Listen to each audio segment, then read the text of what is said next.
नमस्कार बंधुरा मल्लिक किचेन থেকে জানাই সবাইকে অনেক অনেক স্বাগত। বন্ধুরা কেমন আছেন? আশা করি খুব ভালো আছেন। আমিও খুব ভালো আছি।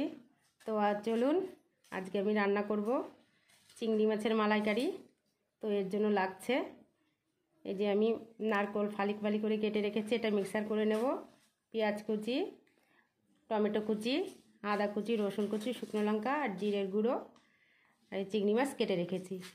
তো চলুন বন্ধুরা আমি নারকেলগুলো এখন পেস্ট করে নেব আর মশলাগুলো।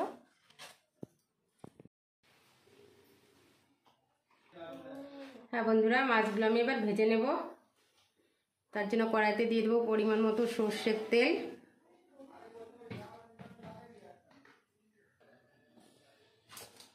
তেল গরম হয়ে গেছে, এখন আমি মাছগুলো দিয়ে দেবো।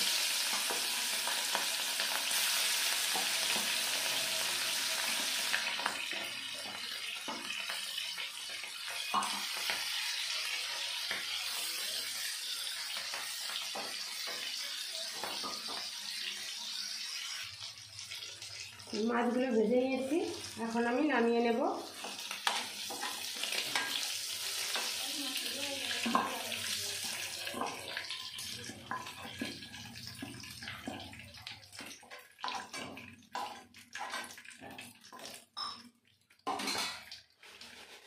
হ্যাঁ বন্ধুরা, ওই তেলে আমি এবার দিয়ে দেবো একটা শুকনো লঙ্কা,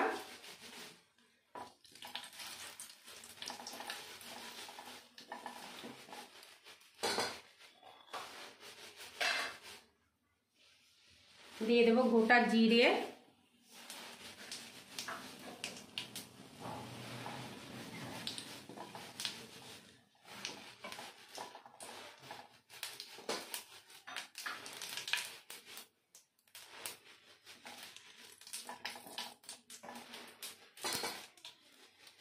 দিয়ে দেবো পেঁয়াজ কুচি,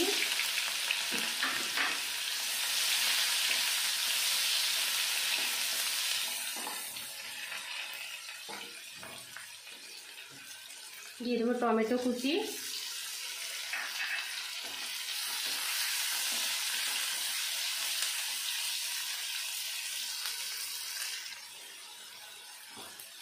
টমেটো পেঁয়াজ ভাজা ভাজা হয়ে গেছে, এখন আমি দিয়ে দেবো আদা, শুকনো লঙ্কা, রসুন পেস্ট,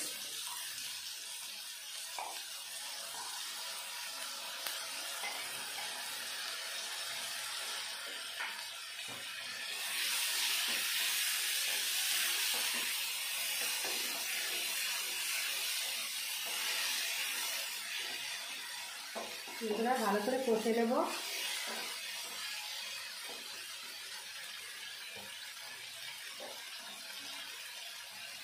এবার দিয়ে দেবো পরিমাণ মতো লবণ,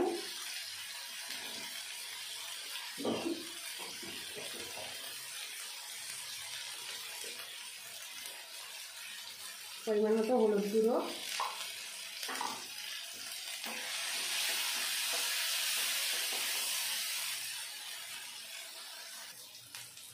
দিয়ে দেবো একটু জিরের গুঁড়ো।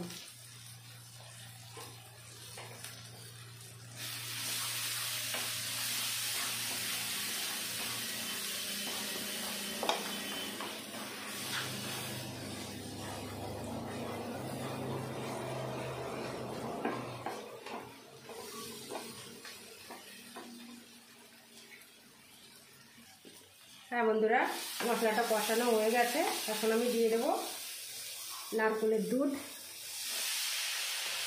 আমি এখানে কোনো রকম জল ব্যবহার করব না, শুধু নারকেলের দুধ দিয়ে আমি রান্না করব।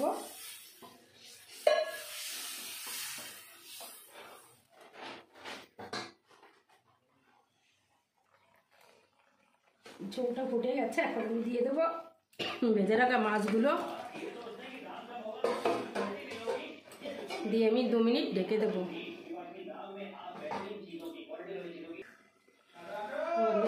ঢাকনাটা আমি এখন খুলে নেব।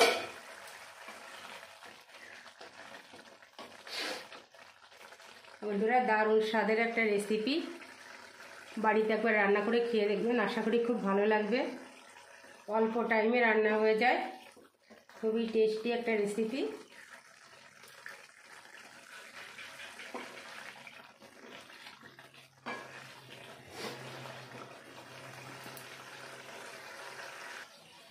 বন্ধুরা আমি এখন দিয়ে দেবো শাহি গরম মশলা।